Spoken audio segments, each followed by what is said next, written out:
Welcome to Darknet Films Gaming and Video Game Night. Tonight, I will be reviewing Friday the 13th, the game, released in 2017 from Illfonic and publisher Gun Media. Now, this game started out, Illfonic was designing a game called Slasher Volume 1, Summer Camp. And they were going to have a unique killer in this that was inspired by Jason Voorhees in this game, and then they were going to make future games that would be inspired by other films. They went to Sean S. Cunningham about getting a skin or two in for the killer to make the killer look like Jason. But he was impressed with their overall ideas and designs for this game and offered the actual license to them, which looking back on it, I think was probably a mistake by Illfonic and Gun Media. I think, yes, you've got the IP, use it, but I don't think they should have ditched the whole slasher game thing with it. I think what they should have did was they should have still made the game called like Slasher, but changed the name from Slasher to Slashers and just make it an IP that just has different slashers from different films. That means the first license that they would have had attached to this game would have been Friday the 13th, and that would have been their big license. They could have called it Slashers featuring Friday the 13th. And then they could have, they could have went and licensed Phantasm characters. They could have licensed many of the other slasher characters. Not the big slashers, possibly, but some of the more independent films or the moderately successful or moderately known IPs. But Friday the 13th could have been still the part of the game that was the most supported. Because as it turns out, the Victor Miller lawsuit ended up fucking this game over big time. I think they made a mistake early on in the game to begin with, though. They got Kane Hodder in to do motion capture for the game, which was fine. It was great. I mean, get Kane Hodder to motion capture for Jason Part 3, Jason Part 4, because as much as I love Ted White, I don't think he, at the age he was at that point, would have been willing to go into the studio and do motion capture for a character that, even though he did lighten up to it and show up at some conventions after this, I don't think he'd be willing to come in and work as that character for a video game. So he could have done, Part 3, Part 4, and that he could have done the Dream Jason. They could have put that character in there, and they could have had, him playing him. They could have had him playing his versions of Jason from Part 7, 8, Jason Goes to Hell, Jason X, and then they could have gotten Steve Dash to come in and do motion capture for part 2, because it just looks so awkward having Kane doing the motion capture and having part 2 Jason looking so big and husky and everything, because he wasn't like that. He didn't look like that. He was a normal sized Jason. And as much as C.J. Graham loves, his portrayal of part 6, they could have brought him in for the part 6 Jason. So that would have distinguished those Jasons as their own thing. In the same way with Roy. They could have gotten another actor to motion capture for that so-called Jason. And he could have played completely different than the regular Jasons due to the fact that he's not fucking Jason. He is Roy. But no. No, they basically just made all of the different Jasons all motion captured, including Roy.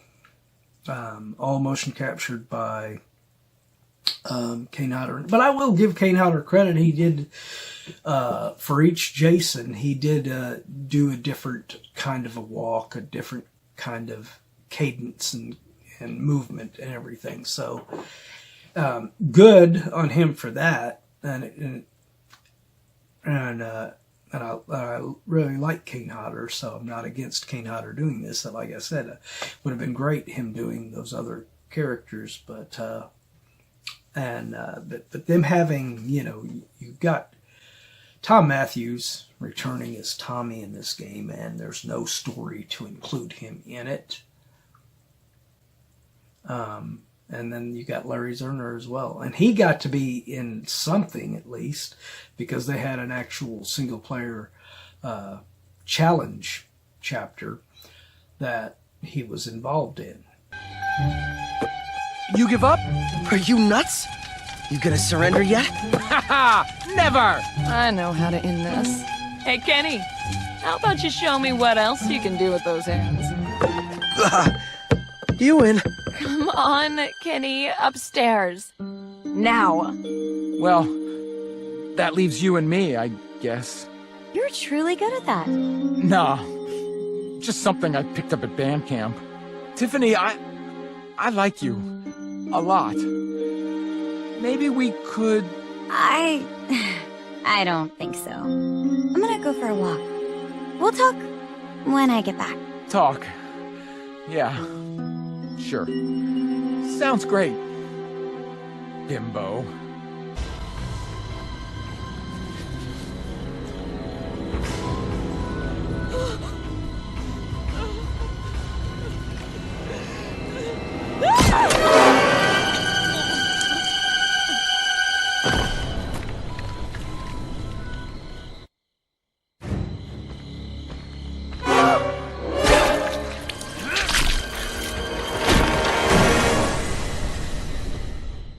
Whereas Tommy, he didn't get nothing, I mean, he's your hero that you try to call for help when you're playing as the counselor, but he's very, sloppily used in this IP, unfortunately.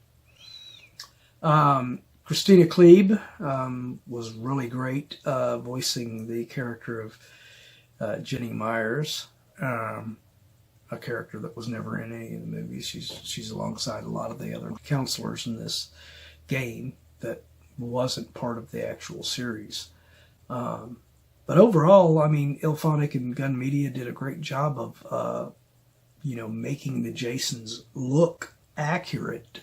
Part 2 looks accurate. It's just he's too big, and the movements by Kane Hodder just doesn't. It looks wrong. It just looks wrong.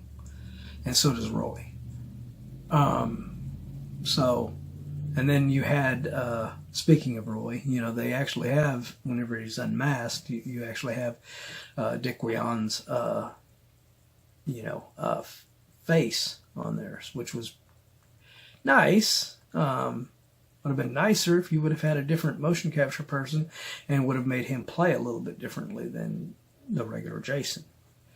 There's no reason why a game should start where you're playing as Roy and it opens with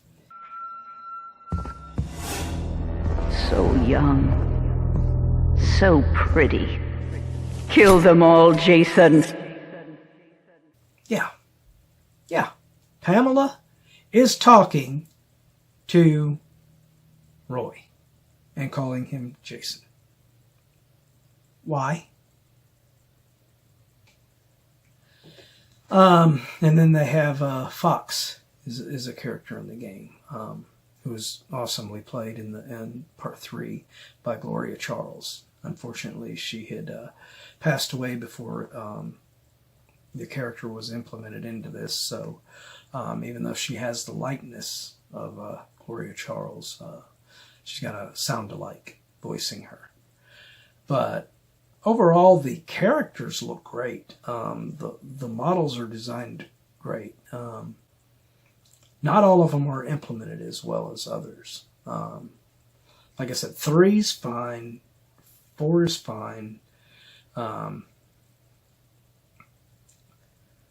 Part 7, 8, Jason Goes to Hell, they all are fine. And the new Jason that is unique to just this game, Savini Jason, is fine with Kane Hodder doing the motion capture on this. But overall, this game plays totally different depending on who you're playing as. If you're playing as a counselor, that is some intense gameplay right there, because you are going against Jason, and unless you're going up against some really inexperienced shit-ass guy playing as Jason, you are in for some tense gameplay as a counselor. There are 3 ways to escape in the game. You must find the parts to fix either the car or the boat, or fix the phone and call the police. Each of the different escapes have different ways it must be done. The boat, you must find the propeller and find gas to gas it up. The car, you must find a battery, you must find gas, and you must find the keys to escape.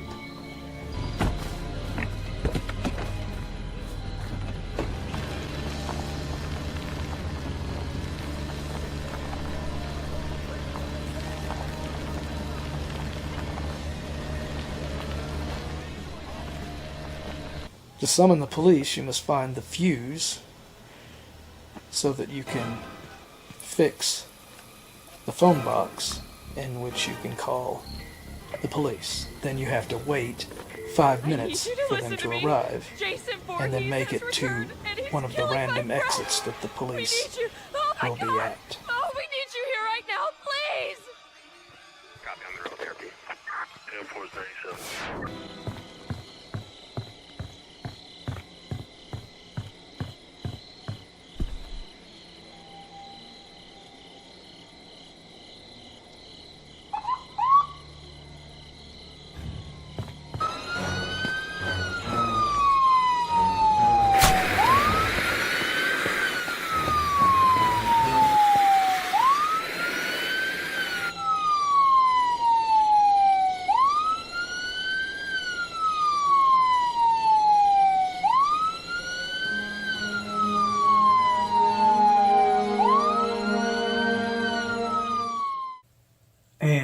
Then as Jason, sometimes you would have some counselors that were really good, and if you weren't good enough as Jason, they're going to kick your ass. I watched I don't know how many times my cousin playing and getting his ass kicked. And then he'd just sit and watch like he was jealous of me because I'd go in there and I'd just wipe out every counselor in there. 7 or 8 of them gone, because I really enjoyed the game so much that I played with the Jasons until I got good enough to where, most of these people couldn't survive against me. Every once in a while, I'd meet a really good crew, and then they wouldn't kick my ass, and they'd have to respect that I pretty much would have dominated them, had a couple of them not snuck away. Some of them would use themselves as decoys, get you to go after them when you're Jason, and then the others are escaping. So you're busy fucking killing some of these they're sacrificing themselves, which is a smart move. I've done it a couple of times whenever I was playing as a counselor. So it's a smart move. So, but yeah, the gameplay is really good. The single player challenges, as I mentioned earlier, I mentioned one that has Larry Zerner in it as Shelley, are pretty cool. The only thing I wish they would have done, I wish they would have put more of the different variations of kills scattered around the area that you could use, and everything. Did you fix that shit yet? Might be faster if you helped, man. Man, just hurry up. I don't want to miss the hot chicks at the party.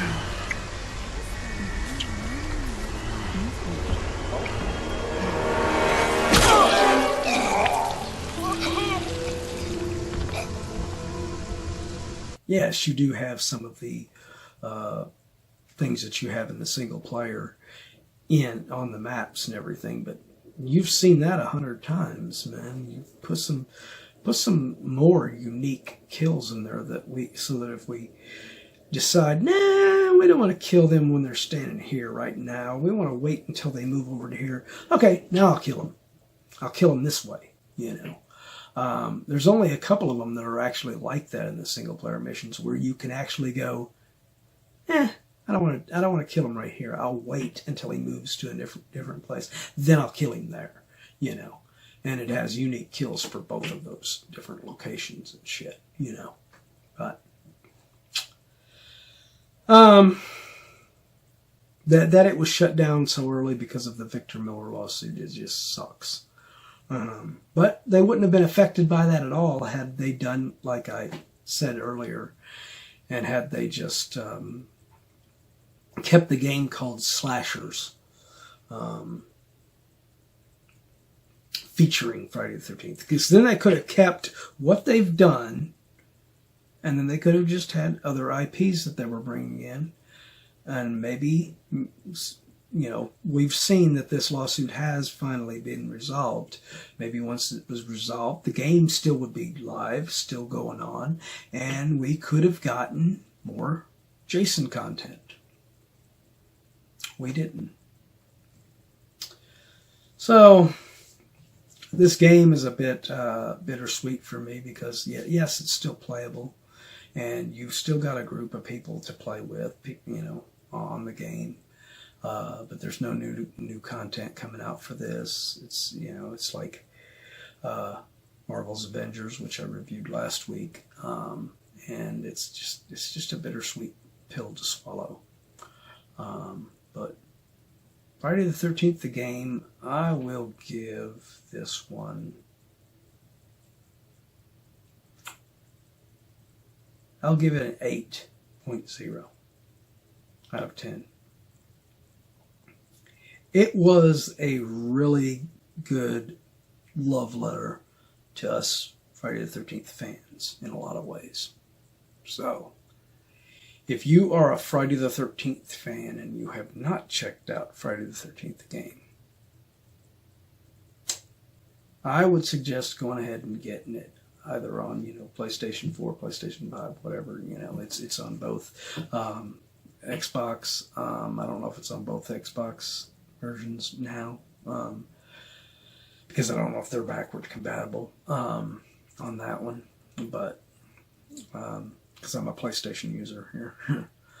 And then it's on Steam as well. So, but what do you think of this game? Have you played this game? Has my review of this game made you decide, yes, I want to check out this game? Let me know in the comments down below. And as usual, if you've enjoyed this video, do not forget to like, share, subscribe, because it really does help this channel out a lot. Thanks for watching.